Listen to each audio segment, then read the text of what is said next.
You guys asked for it and I am back. I've got more 5-minute DIYs. I'm Jamie, the Crafty DIY guy. Welcome back to my channel.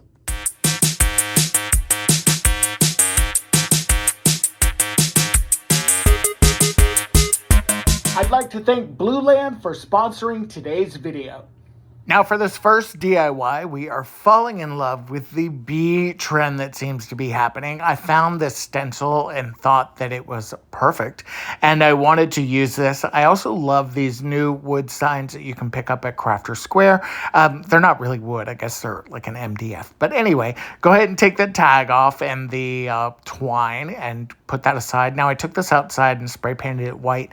I just used one coat, and I kind of love the way that the kind of natural effect is still there in the background of this. I'm going to take some ink Waverly. I've also got this yellow that I'm dropping, and we're going to go ahead and put this stencil onto our circle. I also love the way that that wood is kind of grooved there, because it does kind of add to the just kind of the nostalgia and just kind of makes this look like a really cool kind of older sign. I'm going to go ahead and tape my stencil down. For me, that seems to work really, really well, because if I don't, I tend to move around a little bit. And then I did speed this footage up just a little bit for you guys, but I'm going to go ahead and just stencil the brush on and or just use the foam brush to kind of work the stencil. And I'm just kind of going up and down. I'm actually going very slow, but again, I just sped up this footage. And then when you remove it, you can see how cute this is. Now you can also see there's a little bit of schmutz there up by the word bee. And I'm going to go ahead and fix that as well. But in order to fix that, I do have to make sure that this is dried. So I did go ahead and add a little bit of white paint, but it just was not matching up totally, but that's okay. I did let this dry. And then I kept kind of adding additional coats of paint on there. And what ended up happening is that it did cover it up just a wee bit, and it kind of started to make it look like it was a little aged. So I thought, okay, I can work with this, and I can take my foam brush that had some black paint on it, and we can go ahead and just kind of age the edges there of the sign, and that's going to help kind of tie in that little mistake. And then I'm going to go ahead and also kind of add some of the black paint kind of through there, and just again kind of age it just a little bit. I was going to say edge it, but I think you know what I mean. And I'm just going to go ahead and keep doing that. And I'm even going to go over the areas there where the white paint was. Now I'm going to take my yellow and I'm going to kind of give this bee a little bit of life. And I love the way that this is really starting to come together. And the great thing about this yellow paint is that because it is acrylic, and this is actually an outdoor paint that, or no, I'm sorry, this is not the outdoor paint. I thought that this was the outdoor paint that I have from Arteza, but it's not. It's the Walmart, I call it the apple bottom jeans paint, but it's the apple barrel, I think. But anyway, I'm painting the kind of body of my bee there to really give it a little bit of vibrancy and a little bit of dimension. And then I'm just going to kind of add a little bit of yellow into various parts of the bee, kind of anywhere where these little spaces are, and just kind of bring the bee to life. And then I did wanted to continue to also add to that yellow and that pop, and also kind of tie in that black and white a little bit. So I did go ahead and bring out my beads, and I'm going to go ahead and just pick out some yellow ones, and I ended up picking out some white ones, and I think I picked out some black ones as well. And I'm just going to go ahead and start stringing that same piece of twine that was originally on this, and we're going to, recycle as much as we can. And then we're going to take this, tie it around the top. How cute is this? Love the way that this turned out. I think this is really, really adorable. So yes, it is very true. I do love to do a variety of DIYs, but I've also been making some sustainable life changes, which brings me to our sponsor today, Blueland. So about 1.5 years ago, I decided to minimize food waste by cooking more at home. You know, I'm going to the grocery store, I'm buying things that I'm going to cook and enjoy, and I'm not eating out as much. When I'm at the grocery store, I'm also asking for those paper grocery bags instead of using the plastic bags, because I want to reuse the paper bags in my bathroom, for example, in place of those, you know, little tiny plastic trash bags. And I'm also supporting more sustainable brands like Blueland, because I realize how difficult it is to find cleaning products without ingredients that I feel good about. I want to know what I'm cleaning my home with, what I'm washing my clothes with. And the great thing about Blueland products is that Blueland products are people and planet friendly, because they have no plastic waste, compostable or recyclable packaging. And all of the products are free of phosphates and chlorine bleach and parabens and VOCs and more, and they are hypoallergenic and sourced from vegan and non-GMO ingredients. And even their tablet packaging is fully compostable. Now, Blueland products are effective and affordable, and I've been using the toilet bowl cleaner, which comes with these great tablets, and it also comes with these forever tins, and it helps keep everything nice and organized and clean. And it is beyond easy for me to clean my toilet, because I'm literally simply dropping a tablet into my toilet bowl. I'm watching it fizz and foam. I do a quick brush and a flush, and my toilet is clean. And if you like, you can even get more savings with Blueland by buying bulk refills. You can set up a subscription, and their subscriptions are customizable and convenient. So you never are going to run out of some of your most used and most favorite products. Now, if you want to start making some sustainable changes that are not only good for the planet, but also good for your home, all you have to do is click the link in my description box below. You can get 15% off of your first kit, and Blueland is sharing this special offer for just my viewers. So again, that link is in the description box, and you are going to save all kinds of good money. All right, guys, let's get back to the DIYs. Speaking of adorable, this wreath is a favorite of mine. I grabbed this grapevine wreath at a yard sale for $3 several years ago. And I always repurpose it and always kind of make something else. And I found this home sign that I really, really liked. So I decided I would go ahead and try and do something a little farmhousey. So I did spray paint it this matte black color. And now we're going to go ahead and take off the things that were on that other wreath form, and we're going to remake this. Now, if you missed this, this was actually in one of my summer DIY videos, I think from last year. And a lot of this is just either just kind of stuck onto this grapevine wreath, because you can just literally tuck it in between the grapevine pieces there, or it's tied on, like with this welcome sign that I picked up from Target, that is tied on there.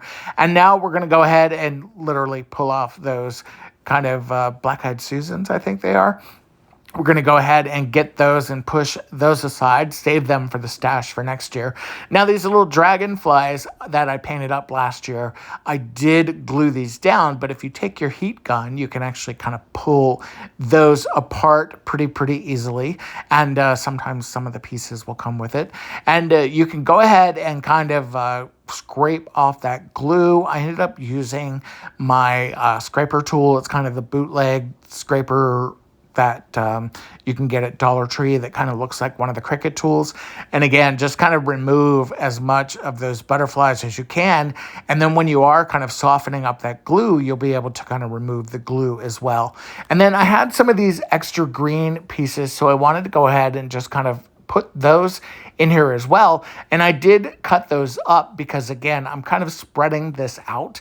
And what I'm basically doing is going in and just kind of filling up the wreath a little bit more with those green stems. Now, I got those kind of eucalyptus stems. I think they're also called like silver dollar stems. And we're going to go ahead and just kind of fluff around and play with those. And then the home sign, I really liked the way that it looked against that brown, that kind of raffia color, especially with the pops of green. I may go back and spray paint my home sign my favorite color of blue, because you guys know how I feel about blue, but I'm trying to kind of live outside of my comfort zone here a little bit, although I do use black a lot.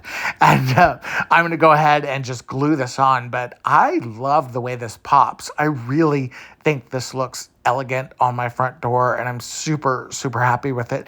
Now, this is another fun DIY, super, super easy. Take this wood block that I picked up from Crafter Square, and then I have this rub-on transfer that's also Crafter Square. All of this is from Dollar Tree, and I'm going to go ahead and just kind of create a very cute, just kind of fun sign to like set up anywhere, really. I did paint it white. I took it out and just spray painted it. I just did the one side. If you want to spray paint them both sides, by all means, go for it. Totally up to you. It's a DIY. You can DIY the way that you want to. Now, I will say the paint that I used here, this is a white, and it's a matte paint, but I would probably redo this using chalk paint because I did have a hard time with the rub-on transfer rubbing onto the paint. So what I did was I originally just kind of grabbed that tool that I'm using. This one's from Cricut, and I'm just kind of using this to just kind of scrape down. And you do have to be careful with the rub-on transfers because if they slide just a little, it can really mess it up. And mine did slide just a little bit, but I was able to recover it. And then that wasn't working, so I'm taking the kind of blunt end of this other Cricut tool. Cricut tools are useful, and Dollar Tree has all kinds of the kind of Dollar Tree versions of these. So even if you don't have a vinyl cutting machine, you should grab these tools because you can use them for so many different things. Now, the blunt side of this certainly did work a little bit better. What I will say, I did have to push really, really hard on this, and you can kind of see where nothing's happening yet. So again, just kind of going back and rubbing even more. And, if you use like a chalk paint or something, I do think that this would adhere and grab on because it would have a little bit of texture. So finally, I ended up using the pointy side of that tool, and I really, really pushed hard into that wood, and you can kind of see how it's starting to work here and just kind of slowly peeling off and just kind of reinforcing and pushing down and, just being very patient with it and just kind of doing a little bit at a time. And then boom, this ended up working. And I love the way that this turned out. I would probably prop this up with a little bit of like a wood block or something, but a cute little sign to put really almost anywhere. It would be fantastic on a tier tray. Lots of cool options. These tiles are super fun. And these Dollar Tree mirrors are also super fun. I've got one flipped down because I didn't want to blind everybody with the mirror reflection. But basically what I'm doing is I'm going to be taking the mirror apart, and I'm going to take the mirror part off of the cardboard, and we're going to put those aside. I did spray paint with a kind of silvery blue. I just kind of layered a little bit of blue, a little bit of silver. That way it could kind of pick up that kind of silvery blue that are in those tile pieces. And I'm actually really, really happy with the way that those turned out. So now that I've got my tile pieces, you can kind of see what I was talking about with that silvery blue color in there. I'm going to take the backing. I did take the mirrors off. I saved the mirrors for another project.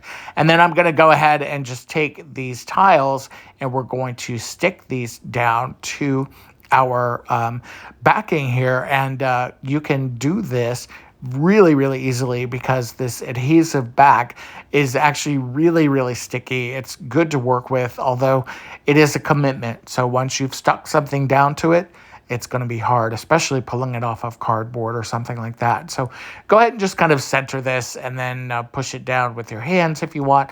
I do have this rolling tool that I grabbed, and I just went ahead and just kind of continued to kind of make sure that that backing was super stuck to everything.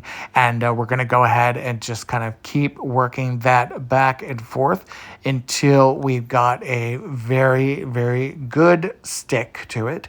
And then I am going to take some scissors. We're just going to go ahead and just kind of trim all the way around this. And when we are done, we're just going to go ahead and put these right back into our frame. They turned out so, so cute. And I absolutely love the way that this DIY turned out. So, so easy. Thank you.